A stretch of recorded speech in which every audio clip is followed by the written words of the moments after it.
wahai Rasulullah, si fulan bin si fulan kirim salam marah. Cakap saja, insya-Allah sampai itu orangnya. Selesai saja ziarah ini, ke makam ini, kita pun berangkat menghadap kubah hijau. Di sana ada di belakang sedikit, membaca doa ini, penting doa ini, supaya kita dapat balik semula ke sana. Allahumma la taj'alhu akhirul ahdi. Ya Tuhanku, jangan jadikan ziarah hamba-Mu ini di tempatmu ini sebagai ziarah yang penghabisan. Kata kita mau kalau boleh tiap tahun ke sana. Kurniakanlah kepada hamba-Mu peluang untuk berziarah kembali ke tempat ini dalam keadaan sihat dan baik. Jika panjang umur hamba, insya-Allah hamba akan datang lagi. Jika sampai ajal hamba, maka hamba telah mengabdikan kepada syahadat dan perjanjian hamba dari hari ini sehingga hari kiamat, yaitu hamba bersaksi tidak ada Tuhan melainkan Allah, Tuhan yang Esa, yang tidak ada sekutu baginya, dan hamba yang saksi bahawa Nabi Muhammad SAW pesuruhnya. Ini kita dibacalah, insyaAllah. Mudah-mudahan kita dapat balik semula ke sana lagi nanti, insyaAllah. Mana tahu rezeki masing-masing. Rezeki masing-masing ini, subhanallah. Ada Allah 2 kali dia kaji, dia ada keluar usianya. Adalah Tuhan Allah yang saya kenal lah. Dia pernah mengeluarkan usianya. Semua free. Ada. Dia tahu bawa duit ada saja, duit belanja. Okey. Ini penting jadi nasihat kepada bakal jemaah haji. Yang pertama, elak kecurian wang. Setiap musim haji, ramai jemaah kehilangan wang di kawasan sesak seperti Masjid Nabawi, Masjid Quba, Masjidil Haram dan Mina akibat pencuri. Mana akibat pencuri ataupun tercicir, 2 perkara itu. Elakkan membawa wang berlebihan di tempat tersebut. Jangan bawa banyak, bawa sikit-sikit cukuplah. Kayaknya mungkin ada orang bertanya, ya ada pencuri juga sana ada. Di Ramadan ini ada, di tempat ada. Elak sesat jalan. Setiap musim haji ramai jemaah sesat di kawasan masjid. Jika berlaku, tunggu di pintu masuk atau dalam masjid dengan mencari jalan sendiri. Ini memudahkan pegawai perhubungan haji atau jemaah Brunei mengesan anda. Sebab itu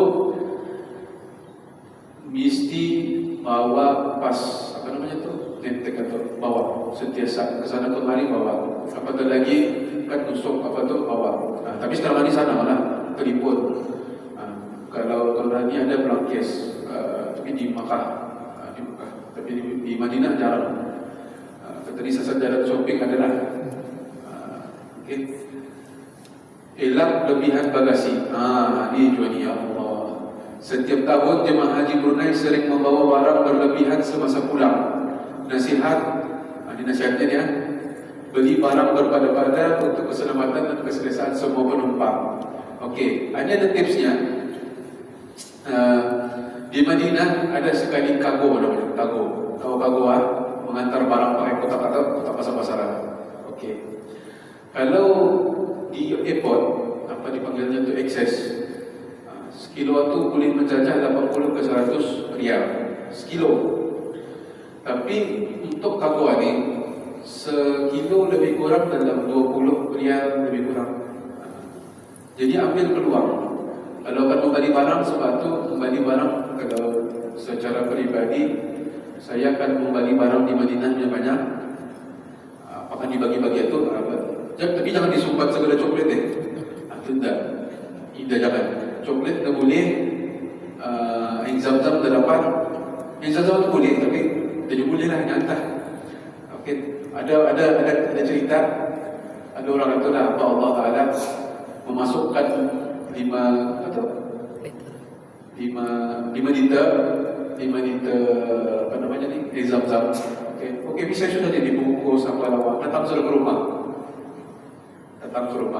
Sekali begitu aja Arabininya. Ini seorang yang gaji.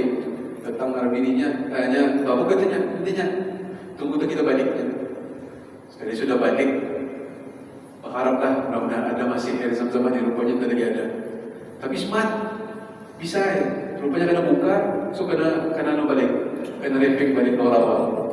Macam tidak ada apa-apa terjadi. Tapi ada juga yang membawa air zam-zam dengan botol tapi tak tahu. Ada juga lapas. Ada juga lapas. Okay. Yang dia boleh air zam-zam, barang-barang basah macam coklat, tahu kicap, kurma pun kalau boleh jangan. Tapi dia tak, kurma ni ada macam-macam jenis kan. Ada sukari, ada ajwa, ada apa lagi. Janganlah yang ada seperti yang ada rutam. Itu sama baru supaya kurma yang basah tu. Rutam atau baik kita. Boleh jual kurma tu, tapi yang kering macam ajwa yang kering itu boleh. Okey. Jadi bagi barang masukkan dalam kotak karton, wrapping lawa-lawa bisa hantar. InsyaAllah sampai dalam masa 2 minggu. Baru dia kena dibalik, barang sudah sampai. Jadi itu untuk mengelakkan akses di airport nanti lah. Okey. Dan yang keempat, ini yang baru, penggunaan kad nusuk. Ini baru ni. Bakal jemaah haji dinasihatkan memakai kad nusuk yang dikeluarkan oleh Jabatan Urusan Haji Brunei, dalil-dalil Madinah dan Ketua Muassasah Makkah. Kad ini memudahkan jemaah dikenali dan dibantu, terutama jika sesat seperti kad pengenalan di negara sendiri. Okey. Kad nusuk ini sebenarnya di Madinah tidak dipakai. Sebenarnya dia tidak dipakai. Ia berguna semasa di Makkah untuk keperluan terutamanya kan masuk masjid. Masuk masjid ini berguna ni kad nusuk ini. Mohon ada ide yang baru masuk. Kad nusuk ini mesti dibawa. Sebab tu kami masa itu menyarankan supaya kad nusuk ini semasa di Madinah simpan bisa-bisa, jangan terlalu dipakai. On the way kalau kita menuju ke Makkah baru tak pakai. Jadi ini pentinglah. Sampai ada satu syarikat satunya kad nusuk ini ialah hidup mati ke tadi. Mesti jaga. Okey. Dan seterusnya kekal haidrat disebabkan hawa panas dan kering. Jadi banyak minum air zam-zam, terutamanya banyak minum air zam-zam. Di Madinah ada tu sikit-sikit minum, tak apa. Keluar masuk masjid minum, keluar masjid masuk minum. Kalau boleh menampau air zam-zam pun silakan. Bisa-bisa lah menampau tu. Lepas satu, pastikan peralatan elektrik sebelum bis kita keluar daripada milik bis kita, pastikan ditutup macam biasa, terutamanya charging. Lebih penting, tak ada apa-apa terjadi. Nauzubillah min zalik. Pernah terjadi berasap di atas, rupanya charging kita bertutup, angus. Itu pernah terjadi lah. Lepas satu, kalau sekiranya ini selalu terjadi juga yang ketujuh hari. Kita ni sampai ke Madinah dulu kan. Di Madinah tu badan kita ni baru takkan berasimilasi lah bahasanya. Baru takkan merasa dengan cuaca Saudi Arabia. Jadi sebab tu kadang-kadang ada rasa tamam dah, panas dah, apa dah. Jangan teragak-agak berjumpa doktor. Doktor katanya ada. Selalunya doktor ini akan ikut syarikat Darussalam. Selalunya dia akan membuat klinik sendiri di sana.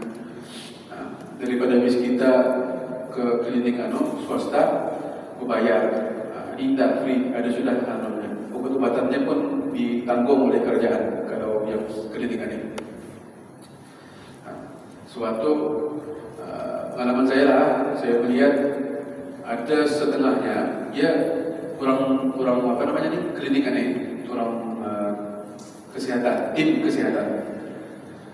Diorang membuat klinik itu satu.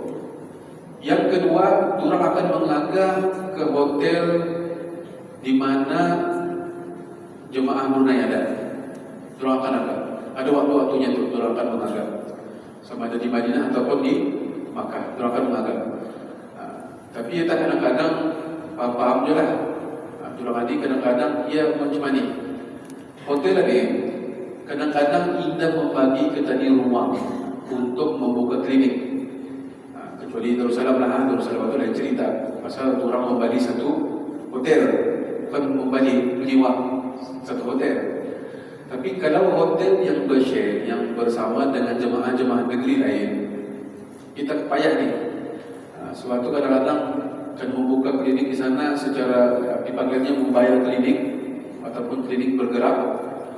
Dibuka di sana, kadang tanya apa nih? Membawa tergipik pasar-pasar, macam-macam.